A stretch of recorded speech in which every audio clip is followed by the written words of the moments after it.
Welcome, everybody, to another exciting edition of Cowboys Overtime here on StarTelegram.com. I am Fort Worth Star Telegram columnist Mac Engel and the future head coach at Texas A&M. Joined by my good friend, Mr. Clarence E. Hill Jr., Cowboys savant and defender of all things University of Texas.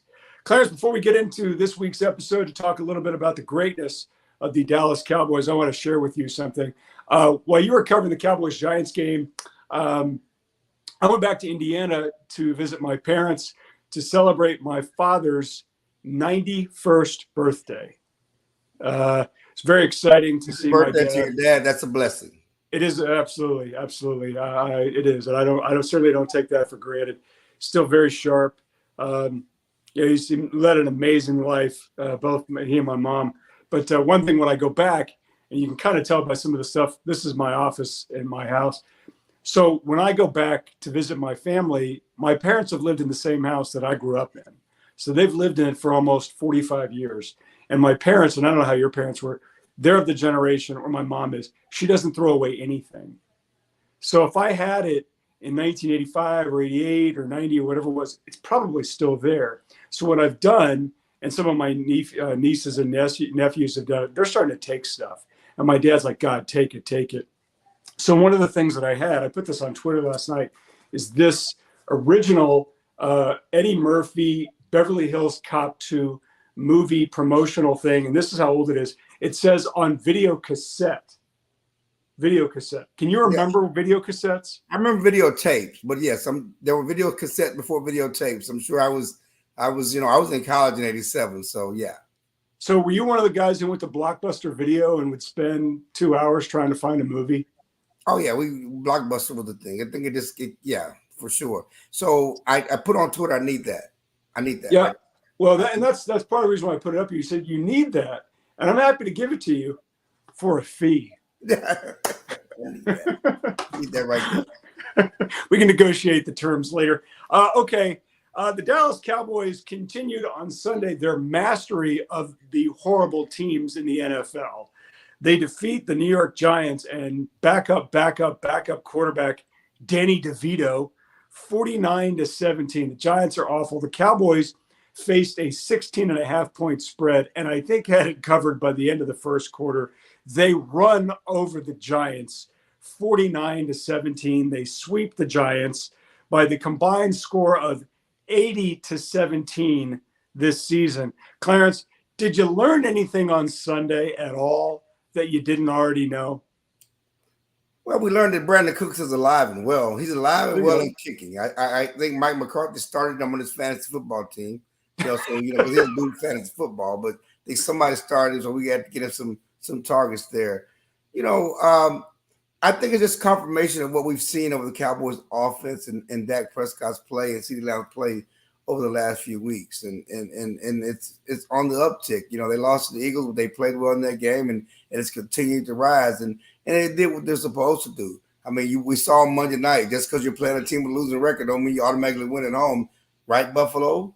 How about against Buffalo? What about Dallas versus Arizona in week 3? Well, yeah, but I'm just talking about last night. I think that, and I was going to get back to that. I think that the Cowboys, especially as we go into this against Carolina, when they play a 1-8 team on the road, I think the Cowboys have learned from that Arizona game. They've had 2, no-shows, and they've been on the road.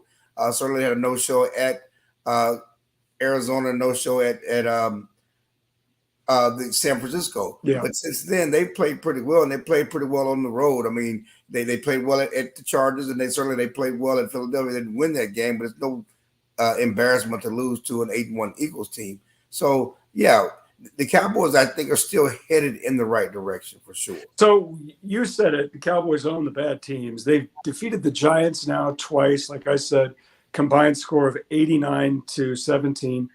They defeated the Jets 30-10. They defeated the Patriots 38-3. They defeated the Rams 43-20. This week they play a Carolina team that is 1-8. Do you think they learned their lesson against Arizona, that they may not have to play like they're playing the Eagles or the Chiefs or somebody like that, but they can't afford to not show up? Well, I think the best thing about Arizona is that Joshua Dobbs is not going to be in Carolina. Don't You're not buying the combination of Andy everybody else Dalton is and Bryce learning that Young? too. He's up in Minnesota's won 2 straight games. Don't mess with Joshua Dobbs, okay? Don't. So he's not going to be there. I think the Cowboys have a good chance to win. But yeah, I think they learned from that game. They talked about that for sure. They didn't take that team for granted. Micah Parsons talked about that after the game. I mean, they understand they have to play well on the road. They understand that they can't take bad teams, lightly. And again, as I said earlier, I think this team is on the uptick. I think they've learned their lesson, and I think they're going to take care of business against Carolina. You mentioned Brandon Cooks, and Brandon finally had he had a terrific game on Sunday against the Giants. There's 2 guys I want to ask about specifically because 2 weeks ago, Terrence Steele, right tackle, was a problem. And justifiably, he hasn't played well this season. He certainly hasn't looked as good before he suffered his torn ACL late last season. It looked to me when I watched that game, he was a little bit better again. Not perfect. He had some issues, but nothing like he did against the Eagles. Was he any better?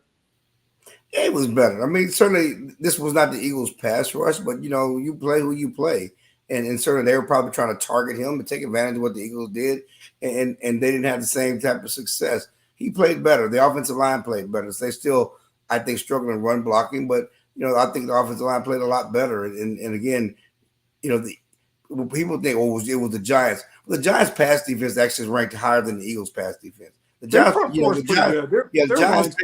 Giants' issues are on offense with their quarterback and not being able to score points, but the defense has been okay this year. So you cannot dismiss what the Cowboys' offense did as saying it was just the Giants. Well, speaking of the offense and wide receivers, since the horrific performance in Santa Clara against the 49ers, where CeeDee Lamb, the Cowboys wide receiver, stood off to the side and clearly pouted, he's been on a tear. He had another 100-yard receiving game on Sunday against the Giants. And now Micah Parsons goes on his podcast, or pardon me, let me take that back. CeeDee Lamb says he's the best wide receiver in the NFL. Micah Parsons goes on his podcast and says top 3 receivers. Obviously Mac always blanks out at some point during every show, but yes.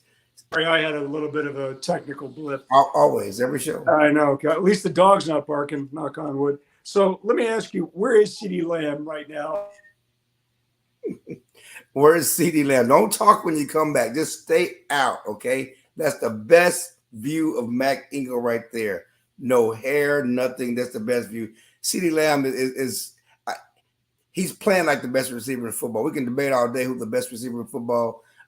It's going to be an issue for the Cowboys when it comes time to pay CeeDee Lamb because, he's going to want Tyreek Hill type money, $30 million a year. You still have to pay Dak. You have to pay Micah and all that other stuff. But as far as how he has it going right now, CeeDee Lamb is playing great football. He's, it's not just the numbers. He said when Dak throws the ball to him, he catches it. He catches it. The catch percentage between Dak and CeeDee Lamb is certainly off the charts. And he has it, again, he complained after the 49ers game, and it's almost like Mac Ingle. Sometimes the squeaky wheel gets the grease, okay? And, you complain and you get the ball, and deservedly so. He complained after the after the 49ers game, and he talked to Mike McCarthy, talked to Brian Schottenheimer, talked to Dak Prescott.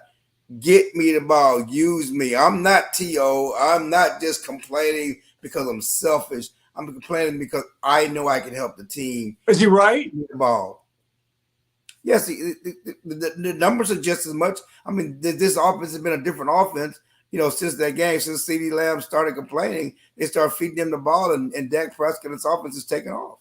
You mentioned Dak Prescott. We said it last week, and it's worth repeating again. Dak Prescott is playing, Candy, ready? The best ball of his career. 70% completion percentage, 17 touchdowns, 6 interceptions, 2,415 yards. You said it last week. You said it obviously now. Dak's playing the best ball of his career. I know we're a little bit past the midway point, but if things keep going the way they are, will he be a finalist for the MVP award? Yeah, I know, and that's where you're going. I'm glad I set you up with that because that's why I put the topic out there, and it wasn't too much put in the headline. Of course, you buried him after the San Francisco game. This is who he is. He's never going to be any good. But we're not going to go back there. I'm going to say this. No, don't tell me we're not going to go back there. You just mentioned it. Let me say this before we go back there. I'm like everybody else, okay? Let's pump the brakes on MVP talk, okay? Until the Cowboys beat somebody good. Until Dak beats somebody good. Let's pump the brakes on there. But we can acknowledge that Dak is playing the best football of his career. 2 years ago, 2021, he was in the MVP talk going into the Chiefs game. He's playing lights out. And Dak says right now he's better than he was then. He has more commanded offense. Certainly he's running the ball and using his legs. He's the best version of Dak that we've seen in the NFL. And let's be honest, if he continues this way, we don't have to throw him in the conversation. He will be in the conversation. If he survives the gauntlet of Seattle, Philadelphia, Buffalo, Miami, Detroit, we don't have to pump it up. And that don't mean you have to go undefeated, but you start winning some of those games and have the Cowboys in a good position going to the playoffs, it will already be there. If he continues the way he's going, Dak will be in the MVP talk. We don't have to talk about it right now. I think you're right. I think if they win those games, that means they're not going to win them all. I mean, no. Hang on, no. Yeah. If they win the majority and they finish as an 11 or 12 win team, that means he's going to be continuing to play well and at this pace. Maybe not exactly, but really close. And quarterbacks generally on those types of teams are in the discussion for the MVP. My issue after the San Francisco game is that, and it's what I said last week when the dog went crazy, Clarence, we've seen this before, and we've seen him play very, very well against a lot of teams. But what we haven't seen him do is consistently beat the really, really good team. You mentioned the Kansas City game a couple of years ago. He was rolling, and he went into that Chiefs game, and it was really, really cold, and the elements weren't great, but played very well. And in the playoff games, whether it was really, if you look at his playoff performances in the divisional round, which means you're playing a really, really good team, just like you're playing a good team. The second half against Green Bay in his rookie year, he was great. The Rams game in the divisional round, he was bad. He wasn't very good. Certainly against San Francisco in each of the last two playoffs, he wasn't very good. And he was terrible last year, back in January in that playoff loss. So we've seen this before, and we've seen him play very, very well. My contention is he's really, really good. He is. You can't say anything other than this guy's really, really good. And there's a but, and the but's in January. And he acknowledged that when I asked him that question after the loss to the 49ers. He's like, I'm going to have to wait until next year to get a shot to do this again. And all signs are positive. All signs point in the right direction that he's going to get that chance. And it's going to be up to him and the team to prove that he can be something that he hasn't before. Now, it doesn't mean that he can't be. It just means that he hasn't. All right. Or he could play as well as he did against Philadelphia and throw for 372 yards and lose. True. I mean, and the game was separated by literally a foot and a half. Yeah, right. And a couple of questionable calls. Okay, we got more to talk about here on Cowboys Overtime. But first, hopefully, I don't have any more technical issues. First, from a word from our friends at Window Nation. Quit talking, Clarence. Window Nation, the star of window replacement and proud partner of the Dallas Cowboys, can help you fill the house this season with savings. Buy 2 windows, get 2 free, and make no interest payments for 60 months, 5 full years. Fill your house for a customized authentic Dallas Cowboys jersey while supplies last. You could even help fill the Cowboys house and win tickets to a game. Visit windownation.com/Cowboys now for details. Call 866-95-NATION. Window Nation, proud partner of the Dallas Cowboys. Thank you, Window Nation. Really appreciate all of your continued support here for Cowboys Overtime here on StarTelegram.com. He's Clarence Hill. I'm Matt Kingle. Clarence, I don't know if you know this or not, Micah Parsons on Sunday against the Giants had 0 sacks. Can you put up the there we go. However, the defense still kicked the living you-know-what out of the New York Giants, and third-string quarterback Danny DeVito. I don't think it's his name, but I saw his last name is DeVito. And his name is Tommy, Danny's little brother. Danny DeVito. He lives at home with his parents. Yes, I don't think head up. Okay, Danny DeVito, the actor from Twins and Taxi and all kinds of other shows from the 70s and 80s.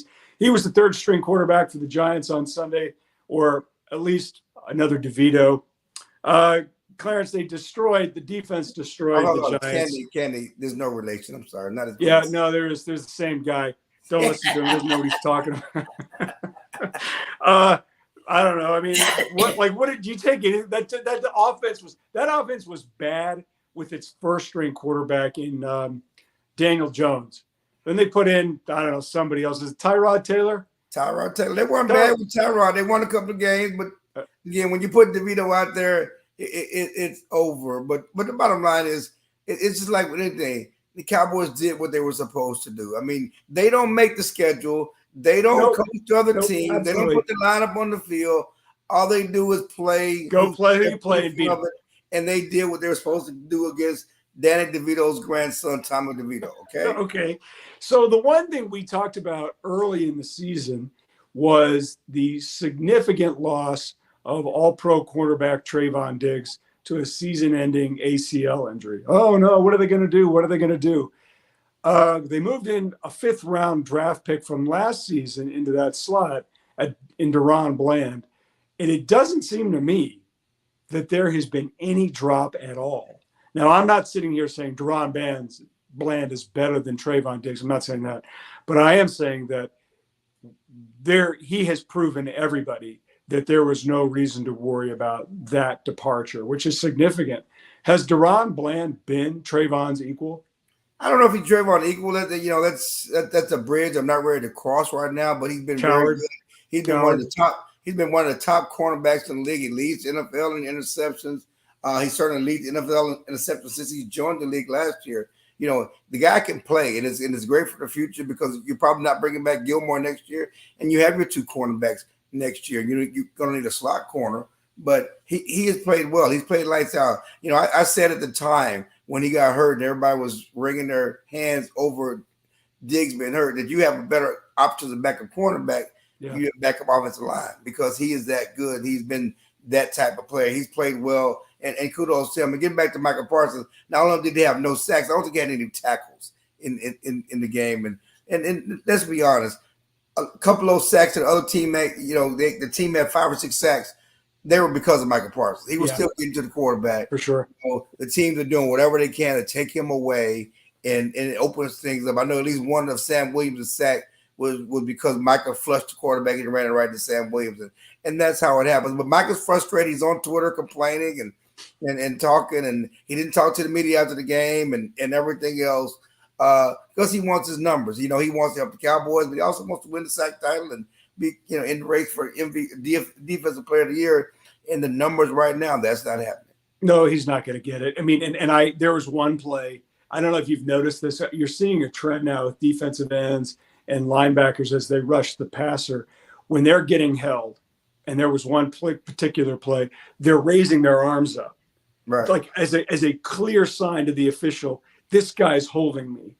And we've seen it in the Jets game. We've seen it in the Cowboys and Giants. I'm seeing it all of it. Guys are just doing this, like, I'm getting held. He did the same thing against the Eagles last week. They were held. And the thing about it is sometimes when you do that, you're giving up and just keep playing through the play. You're trying to call him, but you're giving up. I'm getting held. So I know he's getting frustrated, and he has to guard from getting frustrated. Well, he better get used to it because it's going to keep happening.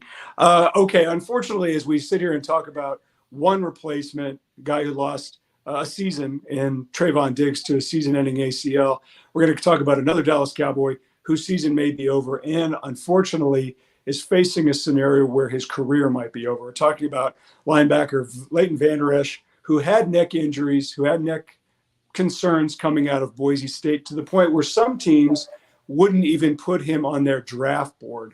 The Cowboys went ahead and put him on their board. They made him a first-round pick in 17 or 18. I always forget the year. 18. And he's 17. So he's 18. been – is it 18? 18.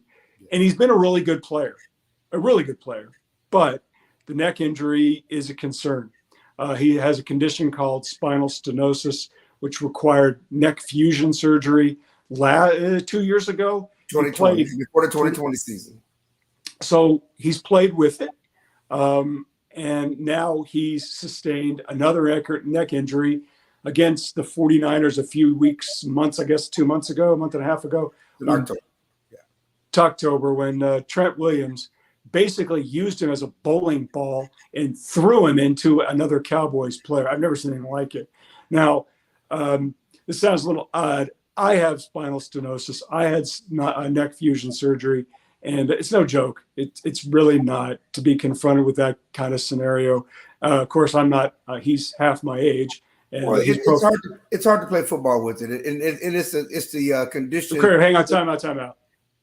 It's hard to live with it. Well, I understand that, but what I'm saying is, you don't have to. Not just football. But you're not doing train wrecks every day. You're not running into 300-pound people. Nope.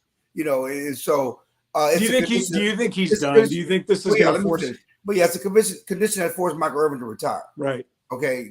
You know, it was a season-ending injury for Michael Irvin, and the Cowboy when he initially was hurt in 2019, you know, he had the neck fusion surgery. They also, outfitted his uniform, his shoulder pads with a extra padding to keep his neck from, going too far forward to help prevent these type of injuries. But there was always a time ticking on that neck and possibly his career. And now we're back at that point. He's facing another possible surgery.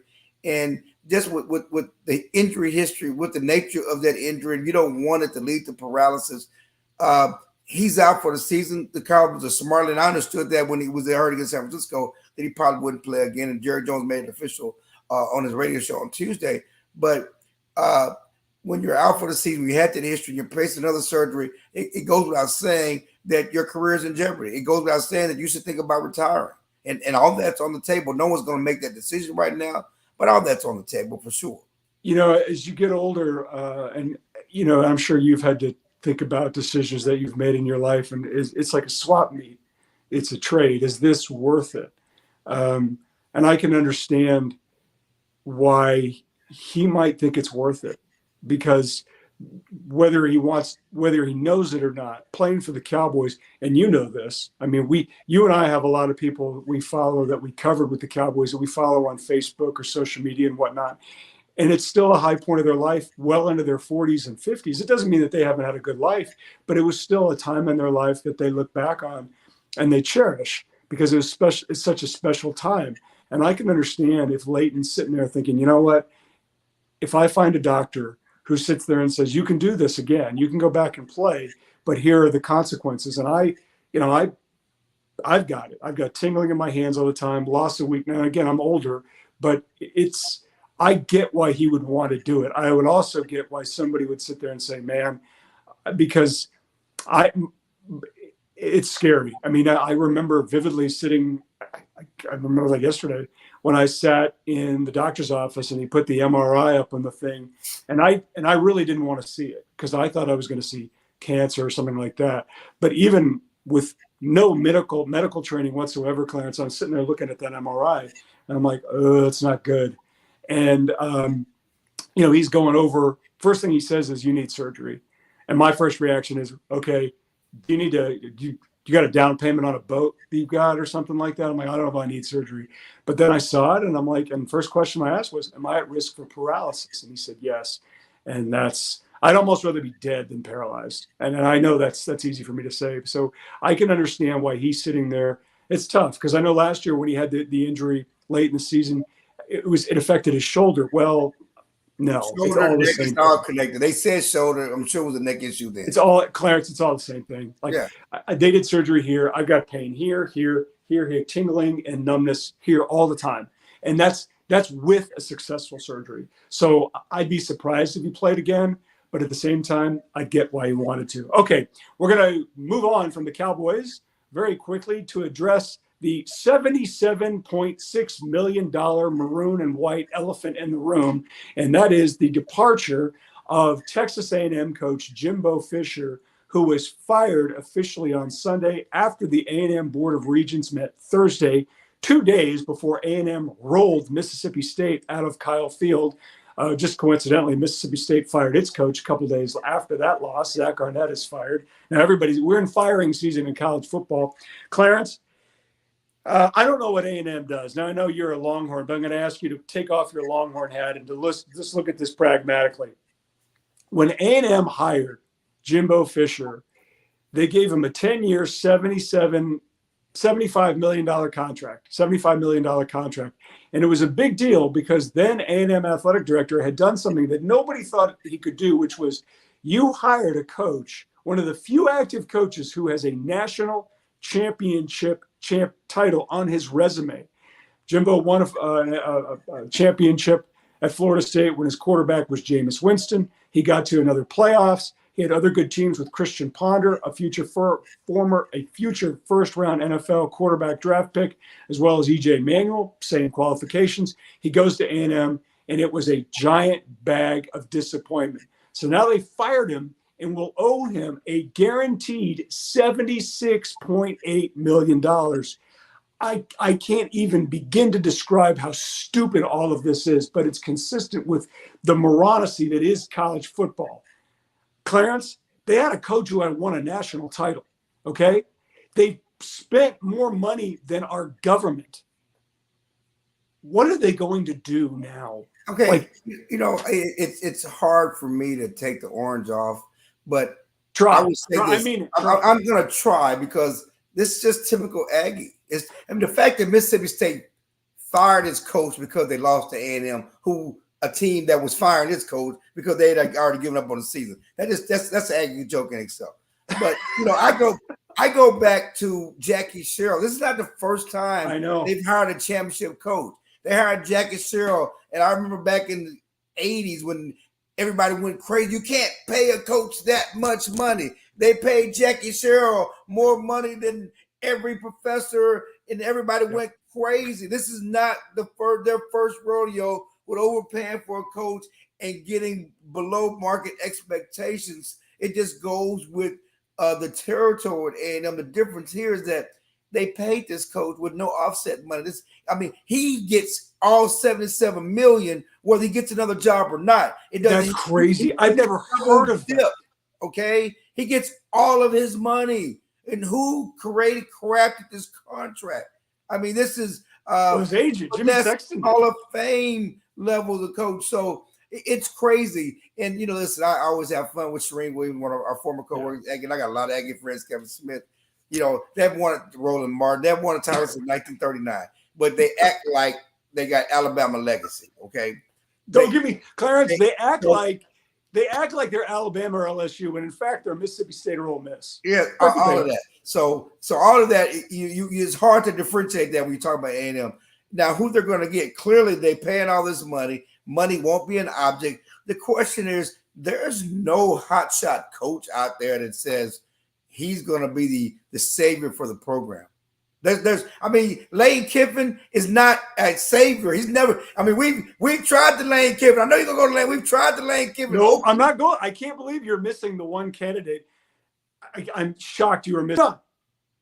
You just said, I'm going to use your words against you, my friend. You just said that there is no hot shot coach savior out there. Clarence, the guy's in Boulder. No, right now. I don't want to. This is not a treatise on Deion Sanders. But clearly, the shiny new toy is not the shiny new toy anymore because Colorado struggled. They're probably not going to be bowl eligible. They'll be lucky to get to 5 wins. But he took over. But this whole idea of, it's amazing. They're doing this and they're doing that. It's still a massive rebuild. It's still a massive rebuild. I'm a Deion supporter and Deion fan, but you cannot win 4 games and sell that. I'm sorry. No. Oh, yeah, you can. Yeah, you can. Yeah. You can sell Deion Sanders. I can't. Ooh, this would be tough. There is no bigger supporter of Deion Sanders right now than my good friend, Mr. Clarence E. Hill Jr. And there is a chance now. This would be. I want this to happen so badly. I want A&M to hire Deion just to watch you sit there and squirm and pull your hair out and your teeth and your nose hairs as you tried not to support the school that you hate more than anything against the guy that you like. Can you imagine the hell that you'd be in if A&M hires Deion Sanders? Please, God, if you're there, hear me. Hire Deion Sanders. I need the content. If this is the worst that's bound to happen, I've had a pretty good life. Okay. Thanks, Tony. Let me use my Tony Romo quote. Okay? I've lived there. Okay, so now Clarence Hill, arbiter of all things A&M, has written Deion off. Okay, that's stupid. The guy to me who should be the leader in the clubhouse, I don't know if he is or not, is Jeff Traylor at Texas San Antonio, because when Jeff 2 years ago was the hot young coach, he signed an extension with UTSA. I talked to him back in July, said all the right things, but he knows the score. The idea was that Jeff Traylor remained at UTSA because the jobs that he wanted were either Texas or Texas A&M. Well, clearly Texas is not going to come open for a couple of years. It looks like Sarkisian's doing a pretty good job, at least this season. at UT. A&M has an opening, and that might be a name. I know Mike Elko. Talking to Sam A&M, Mike Elko is the former defensive coordinator at A&M. He's the head coach at Duke, and Duke is winning, which is impossible. That would make some sense. I still don't know how. If you're A&M athletic director Ross Bjork, if you don't pick up the phone and call Dion, I don't. You just said, I can't believe you just said there's no hot young. Oh yes, he is white hot. How do you not make that call? You've got to take your burnt orange coat off. How do you not make that call? It's not a burnt orange thing. It's just I think that Lane Kiffin and those are going to be the guys they're going to call and make the phone call to it. I mean, I know you sound like Stephen A. Dion's the guy that should go to Colorado, and I just think that listen. I love Dion, and there has to be more substance around it. Oh my God! You just say there has to be more substance around Deion Sanders to no, I'm just saying his right. He did a great job at Jackson State. We need to build more at Colorado before you make this step. I don't understand what's crazy about that. What is crazy about that? Have you not listened to about that? Hail Deion Sanders as a combination of Vince Lombardi, Bill Belichick, Mike Krzyzewski, Greg Popovich. You're misrepresenting me, and I've never.